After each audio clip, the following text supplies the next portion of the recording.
Hey, welcome back. So, things fell apart, page 30 to 60. As we ended yesterday, Okonkwo had come back during a week of peace and he beat his wife on the very bottom of page 29. And when she returned, he beat her very heavily. In his anger, he'd forgotten that it was the week of peace. His first two wives ran out in great alarm, pleading with him that it was a sacred week, but Okonkwo was not the man to stop beating somebody halfway through, not even for fear of a goddess. Now, this is one of those times when Okonkwo, in his attempt to try to rise above other people in society, forgets about other parts of society. There's an essay that I'm deciding whether I'm going to have you read or not about the Igbo conception of a hero. And essentially, there's kind of two main qualities. One, you need to rise above everybody else and kind of differentiate yourself from the rest of the society. But also, and at the same time, you also need to be working for the betterment of everybody else.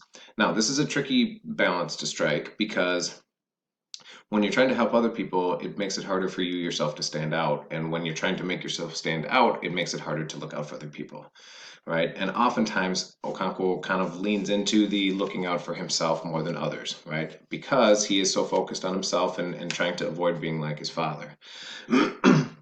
So it says on page 30, listen to me, he said.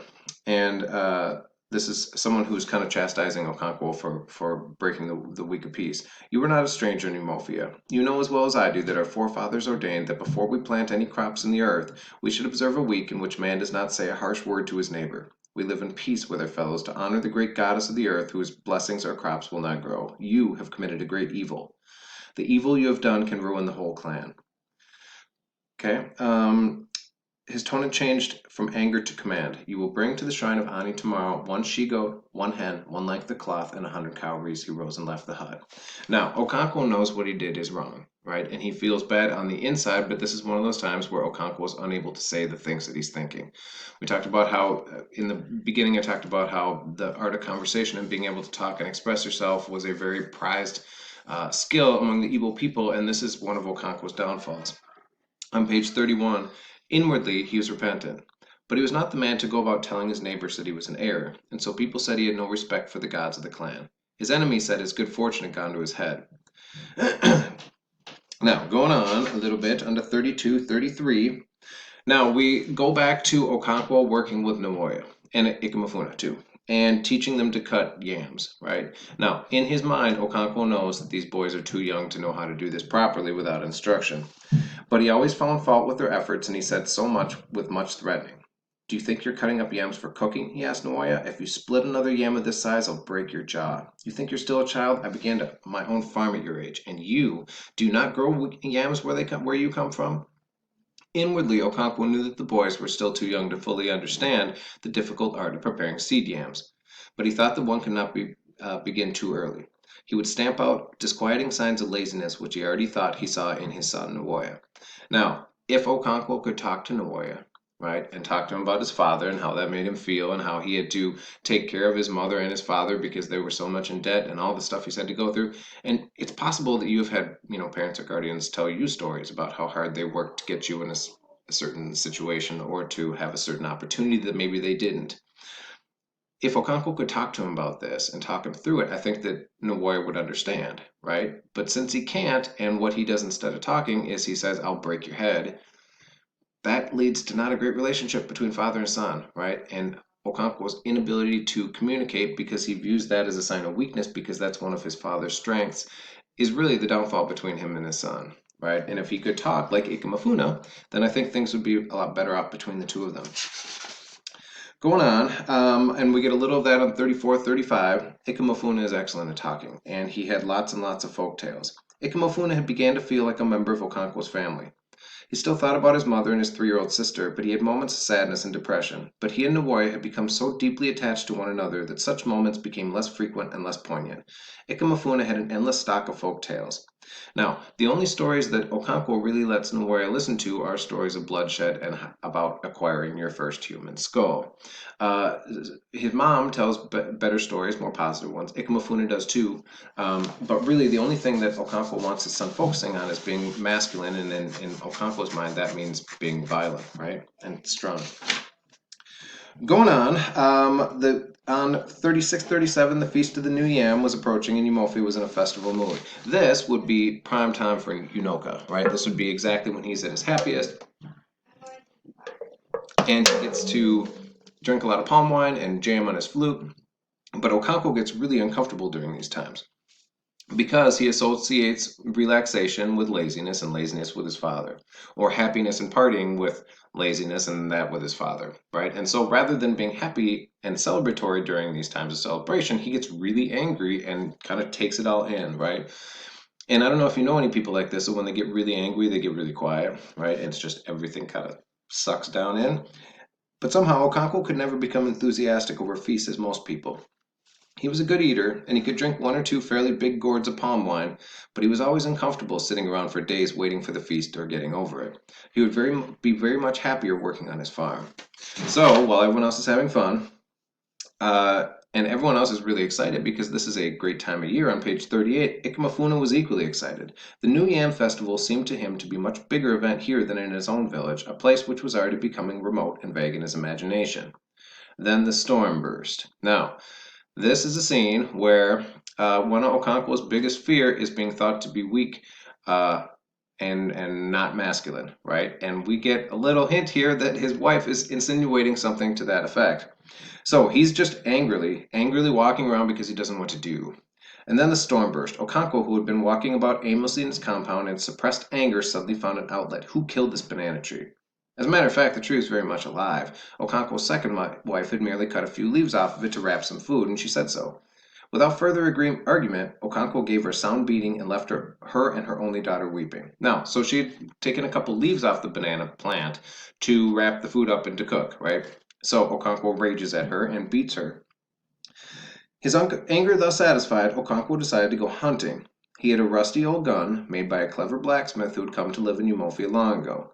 But although Okonkwo was a great man, whose prowess was universally acknowledged, he was not a hunter. In fact, he had not killed a rat with a gun. Now, Okonkwo is big and strong and tough, right? He's a good wrestler. He beats people up. He's killed people, but he's not good at shooting, and he's not good with his gun. Now, the gun here is a bit of a Freudian symbol, and were we in class, we would be talking about psychoanalytic theory. I think I'm going to kind of just leave that to the side.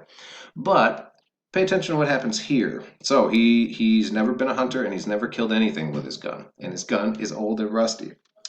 So then when Ekimafuna was called to fetch his gun, the wife who had been beaten murmured something about guns that never shot. She's making a comment about Okonkwo, right? And this is a comment about impotency, or regardless of what she's getting at, this is a very much an emasculating comment, right? She's making a point that you're not as much of a man as you say you are. Now, Okonkwo hears that. Unfortunately for her, Okonkwo heard it and ran madly into his room for the loaded gun, ran out again, and aimed it at her as she clambered over the dwarf wall of the barn. He pressed the trigger, and there was a loud report accompanied by the wail of wives and children. He threw the gun down, jumped into the barn, and there lay the woman, very much shaken and frightened, but quite unhurt. He heaved a heavy sigh and went away with his gun. So, this gun idea, right, about guns relating to manliness and manhood of Okonkwo, she's making a comment, and she knew exactly what she was saying. That's why she said it under her breath. And Okonkwo also knew exactly what she's saying, and that's why he reacted as strongly as he did. But you notice, even though she talks about his gun never shooting, then he goes and tries to shoot her with his gun, and it does not work. Moving on, we have the big wrestling scene, which we get information, more cultural information. And 43-44, we get and see Azinma, who is kind of brought up for the first time. And Azinma is Okonkwo's daughter. And one of Okonkwo's wives had had a number of children who have all died. Another essay that I may have you read is called The Idea of the Agbanji Child, and that's what this idea of this person is. And it's a child who keeps dying repeatedly, right? And so one of Okonkwo's wives, as we'll find out later, had numerous children die when they were very young, right? And that's about as devastating a thing that can happen to a human, I think, as you grow up. But Azinma has lived, right? And Azinma is going to play an important part in the book because she gets Okonkwo in a way that other people do not. He really likes Azinma, and he wishes Azinma had been a boy. And as we'll find out, what Azinma's big skill is that she can read Okonkwo's feelings and mood without him having to express himself. She understands what he's thinking and feeling without him having to say it. Most people can't, right? And if you can understand people without having them having to explain themselves to you, that's a very valuable skill, right? And so that kind of softens Okonkwo a little bit because she can see through his manliness and bluster to see that, when he comes back after killing Ikamafuna, he's really, really disturbed and saddened by that, even though he can't express sadness because in his mind that would be expressing weakness. Page 48, 49, we get another character introduced, Chilo. One of the papers you could write for this book is about the role of women in the book, right? And we'll kind of get into this a little bit more as we get into the book, because on the surface it appears as if women in the society do not have a great deal of power or importance. They can't take titles, they can't really rise up in rank within the community, but they do play some really important roles. And also the most important goddesses are women.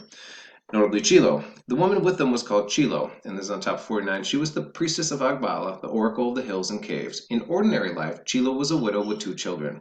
She was very friendly with Akwifi, and they shared a common shed in the market. She was particularly fond of Akwifi's only daughter, Izinma, whom she called my daughter. Quite often she brought bean cakes and gave Akwifi some to take home to Izinma. Anyone seeing Chilo in ordinary life would hardly believe she was the same person who prophesied when the spirit of Agbala was upon her. So we'll come back to Chilo and the importance of Agbala. Going on to 52, 53, we kind of come back to Okonkwo and Nwoya. And having Ikamafuna around as essentially an older brother has really helped with Nwoya's development. Okonkwo was inwardly pleased at his son's development, and he knew it was due to Ikamafuna. He wanted Nwoya to grow into a tough young man capable of ruling his father's household when he was dead and gone to join his ancestors. He wanted him to be a prosperous man, having enough in his barn to feed the ancestors with regular sacrifices, and so he was always happy when he heard him grumbling about the women. Now, this is one of those times where, because Ikamafuna can talk and explain things and tell stories, Nwoya understands, right? But because Okonkwo is unable to talk, he really can't affect his son very much outside of violently. Nwoya knew that it was right to be masculine and violent. So this talks about the 2 different types of stories. Nwoya's mom,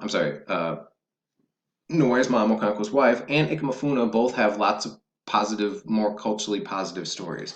Now, having these gone, I think on some level makes Nwoya focus on some more of the negative aspects of this culture. One thing that one thing I like about this book, as a reaction to Heart of Darkness, I think the temptation would have been to present the Igbo people as, universally positive and the European people as universally negative, and he doesn't really do that. He presents his culture honestly, I think, and there's a lot of good to his culture, but there's also some things that even people within the culture have some problems with. And because Nwoya is not getting to hear some of the positive cultural aspects, I think this plays a part in him rejecting Igbo culture as we get into the book. That was the kind of story Nwoya loved, the kind Mom and Ikamafuna told. But he knew that they were foolish and for women and children, and he knew that his father wanted him to be a man. So Nwoya and Ikamafuna would listen to Okonkwo's stories about tribal wars or how years ago he'd stalked his victim and overpowered him and obtained his first head. Now, to Okonkwo, this is the stories he wants Nwoya to hear because he wants Nwoya to be strong, masculine, and tough just as he is, right? But if you only hear violent stories about your culture, it makes you think about your culture differently. Very quickly at the end, we have something that ordinarily, at least here in the West and here in America for sure, we view as a devastating thing, the arrival of locusts. Locusts show up, and first a fairly small swarm came, but soon it covered half the sky. They were harbingers sent to survey the land, and then appeared on the horizon a slowly moving mass like a boundless sheet of black clouds drifting towards Eumofia. Soon it covered half the sky. Now, to us in America, that's something that destroys all the crops. To the Igbo people, this is a wonderful thing because then all Eumofia turned out in spite of the cold weather, and everyone filled his bags with pots with locust. The next morning they were roasted in clay pots and spread in the sun until they became dry and brittle, and for many days after this rare food was eaten with solid palm oil. Now, lastly, before we get out of here, we get the scene and we get almost up to where Okonkwo kills Ikamafuna, but he is warned, right? And so just as he disobeys the week of peace, he disobeys the prophecy here. The boy calls you father. Do not bear hand in his death. Eumofia has decided to kill him. The oracle of the hills and caves have pronounced it. They will take him outside of Eumofia, as is the custom, and kill him. But I want you to have nothing to do with it. The boy calls you father. Now, Okonkwo, because he can't stand being anything other than the most masculine of masculine, views if he doesn't go along with the Ikamafuna killing, he will be viewed as weak. And if he doesn't participate in it, he does. And this is going to lead to bad things. Okay, so thank you for listening. I will see you tomorrow.